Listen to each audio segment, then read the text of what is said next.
This is Living Power with Dan Hurst. So today we're going to look at Moses' 6 secrets to power praying. In this prayer that Moses prays, there are 6 incredible secrets to prayer. And the first one that we see is, secret number 1, is that we are to pray as an eternal being.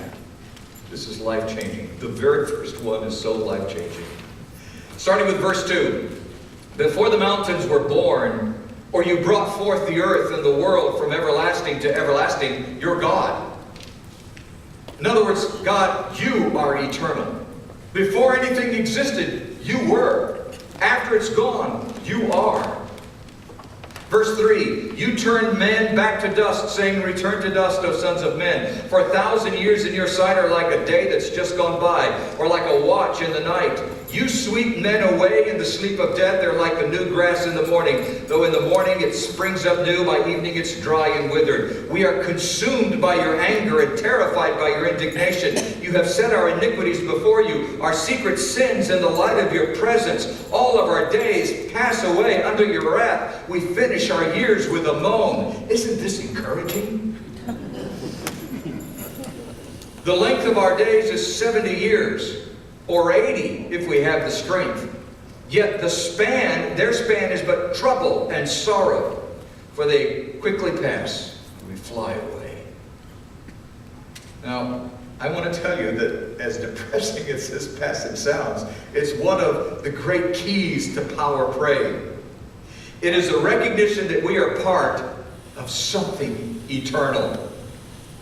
Now, even though it talks about how our life on earth is just like the grass that, it grows in the morning and then it withers and dies at night, it's really part of something that God is doing. Because God is eternal. And because God is eternal, we are eternal. Remember, you're created after God's image. Genesis teaches that. You are created in the eternal image of God. But in this mortal flesh, we're limited.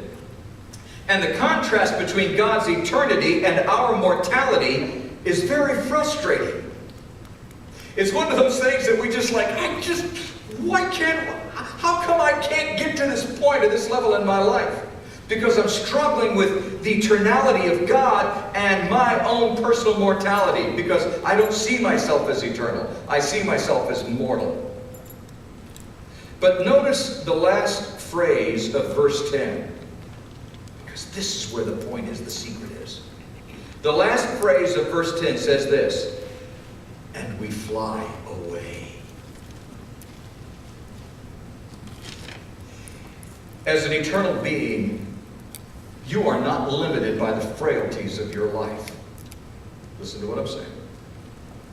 As an eternal being, you are not limited by the frailties of your life. As a mortal being, when you think of yourself mortal, when you think of yourself as temporary, when you think of yourself as limited, then you are limited by your frailties. But when you understand that you're an eternal being, then you understand that you're not limited by your frailties. You may suffer because of them, but you are not limited by your frailties. As an eternal being, you understand that this mortal life and its circumstances are temporary. You're an eternal being in a temporary setting. That's a conflict. As an eternal being, you begin to see the big picture, and you understand that your lifespan here on earth is but a blink in eternity. Remember the little diagram that we've drawn on the wall here? One year, some time ago, oh, there it is, right there. I drew a little speck. It's still there. Brooks hasn't found it. As soon as he finds it, I'm in real trouble. But I drew this little speck, and I said, see the speck? And you can't see it from where you're sitting. Why? Because it's so small compared to the vastness of the wall. That little speck represents your life on earth. It's so infinitesimally small compared to the vastness of eternity.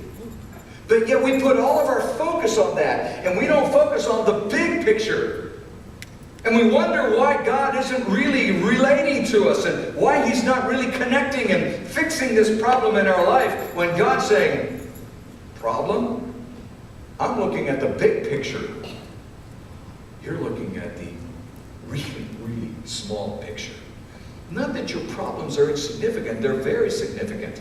But you have to understand them in the context of eternality. There is an interesting play on words here in Hebrew. In verse 4, the word for year or years is the word shaneh. In verse 5, the word for sleep is shenah.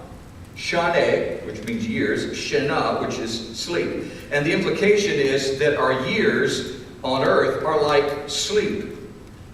And when you go to sleep, you don't really know how long you've slept until you wake up and look at the clock. You could go to sleep other than, you might wake up and think, man, I haven't gotten enough sleep. It seems like it's just been 15 minutes. Or you can go to sleep and man, I got a good night's sleep. I think must have slept for, 8 hours or whatever. You don't really know how long you've slept until you've looked at a clock to figure it out. Those few hours of sleep went by in a flash. You went to sleep, you woke up. You don't know what the time span was between the going to sleep and waking up. Now, compared to eternity, your life is like that is asleep. When it's over, it will seem like it didn't happen. It will be, when it's over with, when life is over with and you're in heaven, it will be like you woke up from sleep and went, it just seems like I just woke up, like I just went to sleep. And I woke up and here I am in heaven.